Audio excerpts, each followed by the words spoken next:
Amados irmãos e irmãs, povo de Deus, hoje nós estamos no 23º domingo do tempo comum. E como nós começamos dando destaque para a palavra, no mês da palavra, no mês da Bíblia, no mês de setembro, nós precisamos no início dessa reflexão fazer 3 considerações.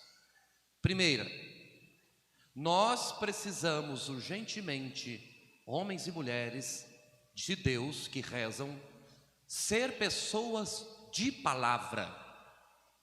Palavra dada, palavra cumprida. Difícil hoje porque nós vemos quantas promessas e poucas realizações, sobretudo no mundo político, sobretudo, mas não só. Está em falta pessoas que honram a palavra dada, palavra cumprida.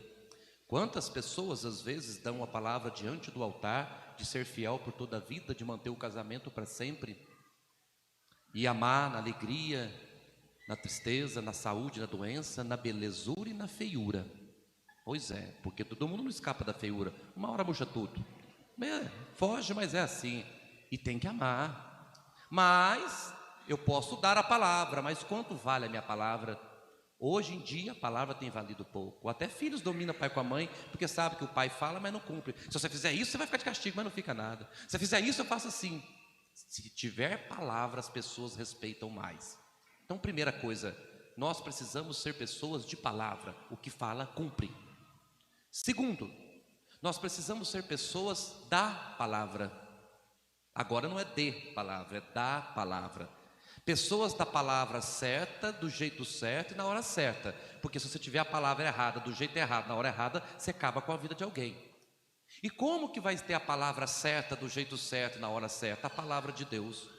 Então nós precisamos, no nosso meio, na nossa família, no nosso trabalho, no nosso mundo e país, precisamos ser pessoas de palavra e da palavra. E por último, nós precisamos ser a palavra.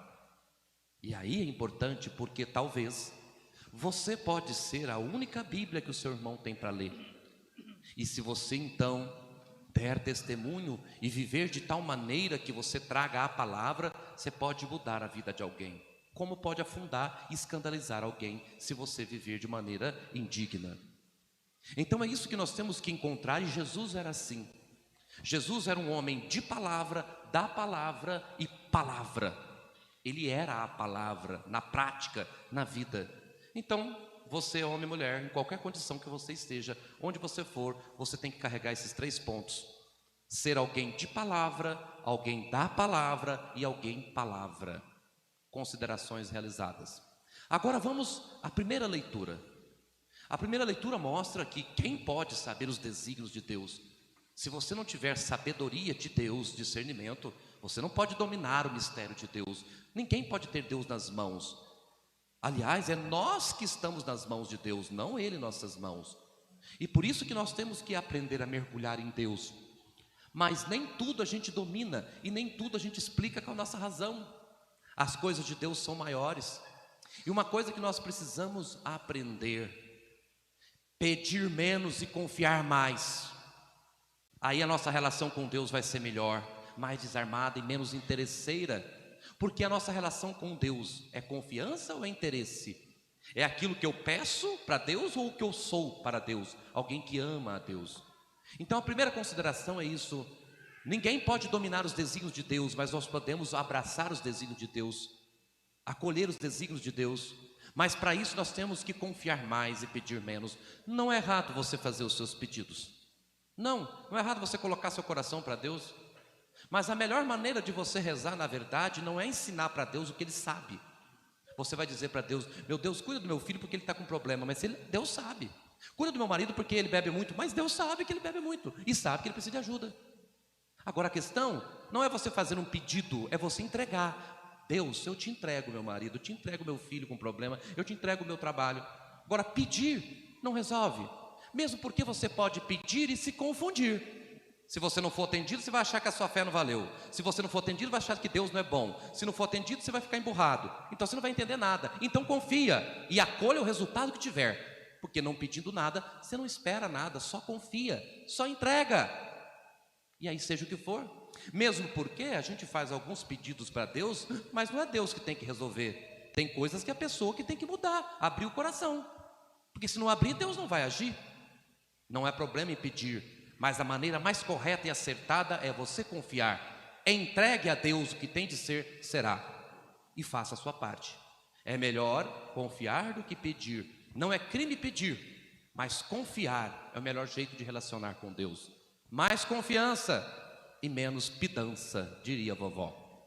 Agora, vamos então ao Salmo. O Salmo é muito interessante, porque o Salmo diz exatamente isso, que 1000 dias para nós é um para Deus. E por isso que nós, no nosso ditado popular, nós criamos uma frase, metade falsa e metade verdade. Mas a metade é mentira. Deus tarda, mas não falha. E às vezes nós gostamos de falar isso quando a gente conquista alguma coisa. Oh, Deus tarda, mas não falha. Mentira. Deus não tarda. É nós que somos apressadinhos e não queremos fazer o caminho e queremos do nosso jeito, na nossa hora. Jesus, ele venceu a cruz, mas não desceu da cruz antes da hora. Ele passou pela cruz. Não tarda coisa nenhuma. O certo é, Deus não tarda e nem falha. A segunda parte está certa. Deus tarda, mas não falha. Deus não falha mesmo, mas está errado. Deus não tarda. Nós que somos um pouco, tardios para entender o que Deus quer e o jeito que Deus quer. Então, lembre-se disso. Deus não tarda e nem falha. É a hora que tem que ser. É a hora de Deus, não é a hora minha. E depois disso, nós entramos no Evangelho. E no Evangelho, nós vemos Jesus diante da multidão. E Jesus diante da multidão, é interessante que ele não fala nada para agradar a multidão. E nem é refém da multidão. E aliás, as duas coisas que Jesus fala, ele sabe que a maioria vai embora. Porque a maioria não quer seguir o que Jesus falou, inclusive hoje. Mas nós somos pessoas, nós somos refém da multidão. Essa é a verdade. O mundo hoje, digital, é refém da multidão. Nós nos preocupamos, até adoecemos com o que o outro diz ou pensa. Nós até brigamos com o que o outro comenta de nós, ou fala de nós, ou pensa de nós. Muitas vezes nós somos movidos pelo que a multidão pensa. Hoje em dia, até existem muitas pessoas, elas não importam se elas são infelizes ou não, mas o outro tem que achar que eu sou feliz. Elas não importa se ela vive uma mentira, mas para o outro ela tem que mostrar que ela está arrasando no status, que ela está 100%. As pessoas têm essa capacidade de às vezes viver uma mentira, mas querer vender para o mundo outra coisa. O importante é mostrar para o mundo. Pode viver de maneira fracassada, mas eu quero mostrar para os outros que eu sou vitorioso. E às vezes eu não sou vitorioso, coisa nenhuma. Mas é a tendência nossa de querer mostrar para os outros. Mas isso não atrai Jesus. Jesus não preocupa com multidão, não quer agradar a multidão. E nem quer atrair gente fraca. Se você não quer seguir o que Jesus diz, calcula. Se você não dá conta, então não enrola. Calcula. Mas Jesus fala duas coisas que assusta e que é um grande desafio para o mundo de hoje: desapego e renúncia. Cruz. Para o mundo atual, do egoísmo, do conforto, do bem-estar, da minha bolha, do meu quadrado, sem querer problema com nada, renunciar a si mesmo. Como? Jesus fala isso para a multidão, a maioria vai embora, e ele sabia disso. Mas maioria não é todo mundo, sempre tem alguém que fica. Alguém fiel. Seríamos nós os fiéis que permanecem ou não? Vamos explicar. Quando Jesus fala para seguir ele é preciso desapego. Cuidado para você não usar esse evangelho, porque Jesus fala que tem que ser desapegado. Você tem que desapegar do seu pai, da sua mãe, do seu filho, de todo mundo. Mas não usa isso para ser um mau marido, um mau pai, não, desleixado, não. Desapegar não é abandonar. Ele não falou que você tem que abandonar sua mãe, seu pai, seus filhos, sua família. Ele falou que você tem que desapegar deles. Cuidar e amá-los, mas desapegar está correto. Veja só, a maioria das pessoas hoje, elas perdem o sentido para viver. Tem pessoas que, porque o namoro dá errado, se mata e mata o outro. Doente. Por quê? O namoro era tudo. Está errado, o namoro não é tudo, tudo é Deus. Tem pessoas que quando perde o emprego, perde o sentido de viver, entra em crise, em depressão. Não só pela crise financeira, porque o emprego era tudo. E tem pessoas que quando algo dá errado, padre, caiu o meu mundo. Era tudo para mim. Morreu uma pessoa que eu amo, era tudo. Errado. Por isso você está como está. Ninguém, por mais que você ame muito, pode ser tudo para você. Tudo é só Deus e você sabe disso. Agora, se você coloca em seres mortais o seu tudo, prepare-se então. para perder o sentido da vida, para chorar, decepcionar. E quando você perder, você perde tudo. Nem minha paróquia pode ser tudo para mim, não é? Hoje eu estou nela, amanhã não estou. E o dia que eu não estiver nela, então eu morro, perdi o sentido. Tudo é só Deus. Os outros é parte. Parte, não é tudo. Seu marido, sua esposa, seus filhos, a minha paróquia, meu povo, é parte de mim, não é tudo para mim. Não pode ser. E nem que você diga como um apaixonado, o meu trabalho é tudo para mim. É errado, e toma cuidado, você está um passo do abismo, idolatria. Seu trabalho não é tudo, é parte da minha vida. Tudo somente Deus. Você pode não poder trabalhar a vida inteira, você pode ficar doente um dia, não poder trabalhar, fica em depressão. Às vezes as pessoas ficam, mas ficam porque elas colocam tudo onde é nada. Você não pode pôr tudo aonde não tem tudo. Tudo só Deus. Então está explicado por que Jesus diz: quem não se desapegar da família, do pai, da mãe, das pessoas, não pode ser meu discípulo. Não tem como conviver comigo se você não for desapegado. Porque aí você vai pôr na ordem errada, você vai pôr em primeiro lugar as pessoas do seu redor para depois falar com Jesus. Fica na ordem inversa, primeiro as coisas de Deus. E aí sim, as coisas de Deus pode ser sim a sua família, seu trabalho, tudo, mas Deus é maior que tudo isso e você tem que guardar. Mesmo porque ninguém nasce no seu lugar e ninguém morre no seu lugar. Por mais que você esteja acompanhado de multidão, o juízo final é só você e Deus, se você sabe disso. Então, Deus é tudo. Segundo, outra palavra que Jesus fala: renunciar e assumir a cruz. Aí que nós temos que entender, deixar de ser egoísta, renunciar tudo, só eu. Mas Jesus fala uma coisa importante: assumir a cruz. Mas hoje se tem uma visão errada do que é a cruz cristã, a cruz de Cristo. Se tem uma visão errada do que realmente é a cruz, do sentido real da cruz. Não faltam pessoas, e entendo até o motivo, e você pode até se identificar quando eu começar a dar alguns exemplos apenas. Quem nunca usou aquela expressão, ou para o padre ou para alguém: ai padre, ai meu amigo, eu estou com uma cruz lá em casa. Quem nunca usou? Às vezes a sua cruz pode ser o seu marido, que bebe demais, cavalo, sem educação, não sei, problemático. Talvez a sua cruz pode ser a sua esposa. Talvez a sua cruz pode ser seus filhos descabeçados, desobedientes. Talvez a sua cruz pode ser o seu vizinho, que tem 1 milhão de cachorro lá o dia inteiro, e quando vai ouvir música, quer que todo mundo escute a sua música, numa altura danada. Talvez a sua cruz seja alguém no trabalho que você tem que conviver e suportar. Talvez a sua cruz seja alguém que você tem que cuidar a vida inteira porque não tem mais ninguém para cuidar. Tem pessoas que têm esse costume de achar que as dificuldades, aquele problema é uma cruz. Padre, eu tenho uma cruz e eu tenho que carregar essa cruz. E tem pessoas que às vezes vivem um casamento penoso, ruim, triste e chama isso de cruz. Tem que carregar essa cruz. Vamos lá. Está correto chamar isso tudo de cruz? Mas isso não é cruz? Vou explicar. Se tudo isso que eu disse, se você conseguir carregar com o mesmo amor de Jesus, é cruz. Se você conseguir carregar com a mesma leveza de Jesus, é a cruz. Se você conseguir carregar com a mesma doçura de Jesus, é cruz. Mas se é algo penoso, resmungante, pesado, você resmunga, carrega como se fosse um fardo, isso é problema que você foi incompetente, não resolveu e está carregando como fardo. Isso não é cruz.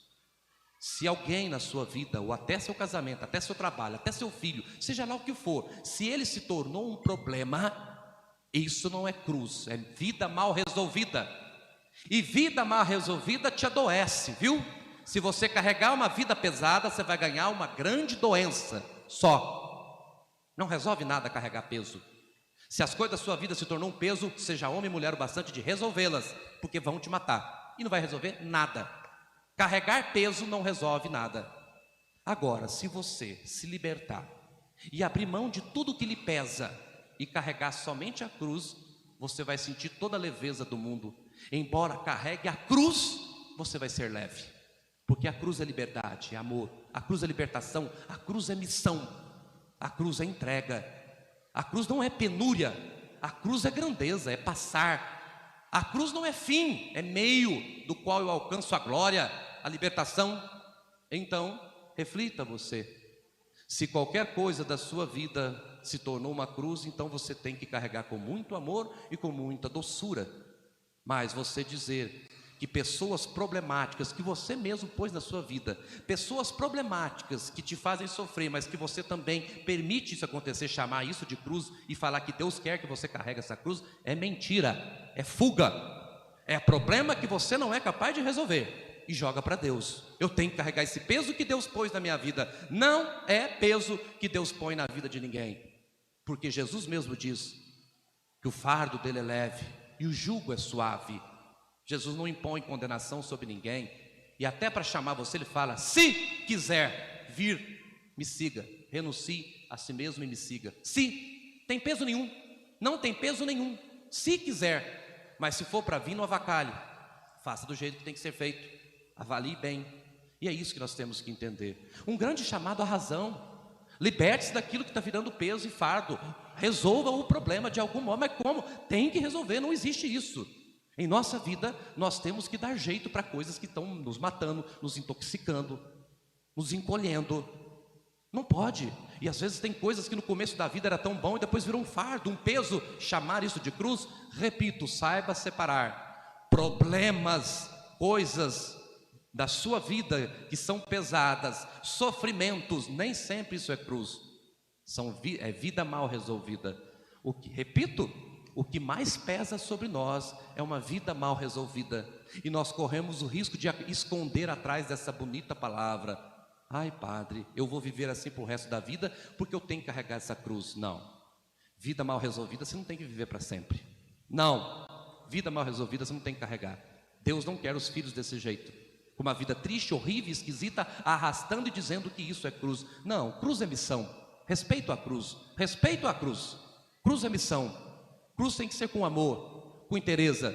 É dolorida sim, mas ela não é peso, porque a cruz é liberdade. Você abraça com liberdade, não está condenado a carregar, você é convidado. E mesmo assim Jesus diz: quem quiser ser discípulo dele tem que carregar a sua cruz. E a grande cruz que você tem que carregar é a sua própria vida inteira, uma vida completa, bem vivida, entregue para Deus. Que a cruz de Cristo nos liberte, que nós possamos libertar daquilo que nos pesa e encontrar a cruz que nos torna leve e seguir o caminho. Que a palavra nos cure, que a palavra nos mostre o caminho certo, que a palavra nos liberte, que sejamos pessoas que saibam ser desapegados, livres, abraçar a cruz e seguir o caminho sem desistir. Amém.